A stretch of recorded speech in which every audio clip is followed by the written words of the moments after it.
56,000 টকীয়া মোবাইল এটা কিনিবৰ কাৰণে 12 বিঘা ধানৰ খেতি কৰিব লগা হ'ল। কষ্ট কৰি যেতিয়া কোনোবাই কিবা এটা লয় বহুত বেছি ভাল লাগে। আৰু এয়া যোৱাকালি মাইনা আৰু ভাইটিয়ে ইমান ধুনীয়া মোবাইল এটা কিনিলে। আজি দেখাবৰ কাৰণে সুদূৰ গড়চিগা গাঁৱৰ পৰা আমাৰ দাইল গাঁও আহি পালে। কষ্ট কৰি লোৱা বস্তুবোৰ সঁচাকৈয়ে আচৰিত মৰম আৰু হেঁপাহৰ হয়। ভিডিঅ'সমূহ প্ৰস্তুত কৰিবৰ কাৰণে এটা ভাল কেমেৰা থকা মোবাইল খুবেই বেছি প্ৰয়োজন হয়। বহুদিনৰ আগৰ পৰা কৈ আছিলোঁ মাইনাহঁতক লবিচোন লবি বুলি, আৰু এবাৰ ধান বিক্ৰী কৰি পোৱা গোটেই পইচাকেইটাই মোবাইলটোৱে কিনি ল'লে। আৰু মাইনা আজি অহা নাই। সিহঁতৰ ঘৰখনত দেউতাৰো গা ভাল নাই, মাইনাৰো গা ভাল নাই, ল'ৰা ছোৱালীকেইটাৰো গা ভাল নাই। আনহাতে কেমেৰা কোৱালিটি বিৰাটেই ধুনীয়া মোবাইলটোৰ।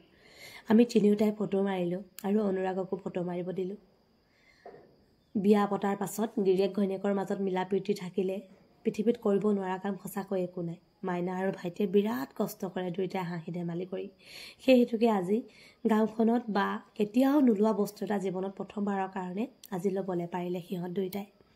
আনহাতে এফালে মই সিহঁতক বহিবলৈ দিয়ে চাহপানী টিপা বনাই ল'লোঁ।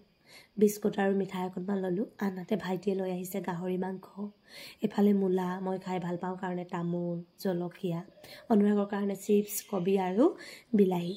ইমানখিনি বয় বস্তু লৈয়ে আহিছে সি। আৰু এতিয়া আমি তিনিওটাই চাহপানী টিপা খাব ল'লোঁ। আৰু নতুন মোবাইল লয় ভাল লাগিছে। হাতী গোবৰ মানে হয়। মোবাইলটো কেনেকুৱা লাগিছে? ভাল লাগিছে সঁচাকৈ লাগে।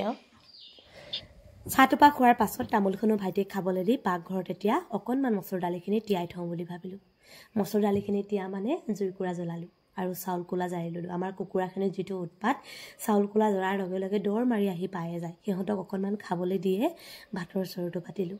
আনহাতে আজি পুৱা শুই উঠি প্ৰথমতে মই চৌকাটো মোচাৰ কাৰণে হয়তো আজি ভাইটিহঁত আমাৰ ঘৰত আহি পালে। ভাতমুঠি বৰ ধুনীয়াকৈ হ'ল। আৰু এতিয়া জুইত ভাতখিনি পাতিয়ে মই এতিয়া কুকাৰত পাতি দিম মচুৰ দালি আৰু মূলাখিনি বুঢ়াই হ'ল, তথাপিও অকণমান দালিত দি দিছোঁ। আনহাতে এয়া আমাৰ বাৰীৰ আলু আৰু গাহৰি মাংস এনেকৈ বনাই দিম বুলি ভাবিছোঁ। এতিয়া আকৌ আলু খাই খুব ভাল লাগে। আলুৰ এতিয়া সোৱাদটো বিৰাটেই ধুনীয়া হয়। হয়তো মাঘৰ বিহু পাছতে আমাৰ আলুখিনি খান্দি আমিও এটা ভাল কামত পইচাখিনি লগাব পাৰিম। বাৰীৰ পৰা মানুহজনে আনি দিলে এমুঠি ধনিয়া। আনহাতে গাহৰি মাংস, আলু, বিলাহী আৰু ঔটেঙা ভাজি বনাইছোঁ। মচুৰ দালি আৰু মূলাৰ বইল বনাইছোঁ, এখন চালাড আৰু এটা হাঁহৰ কণী ভাইটিৰ কাৰণে অমলেট কৰি দিছোঁ। পুৱাৰ ভাগত আমি হাঁহৰ কণী খালোঁৱে, যিহেতু এটাই আছিলে সেইকাৰণে ভাইটিলে বুলি অমলেট কৰিলোঁ। আৰু এতিয়া আমাৰ ভাত, চব্জি, দালি হৈ গ'ল। আৰু আজি গাহৰি মাংসত একো মছলা ব্যৱহাৰ নকৰি আদা, নহৰু আৰু ধনিয়া পাতকে দিলোঁ। আনহাতে এফালে এতিয়া ভাইটিৰ কাৰণে ভাত বাৰী আগতীয়াকৈ দি অনুৰাগৰ কাৰণে দিছোঁ। এয়া কিন্তু আপোনালোকে মচুৰ দালি বুলি কোৱাৰ লগে লগে বেলেগ বুলি নাভাবিব।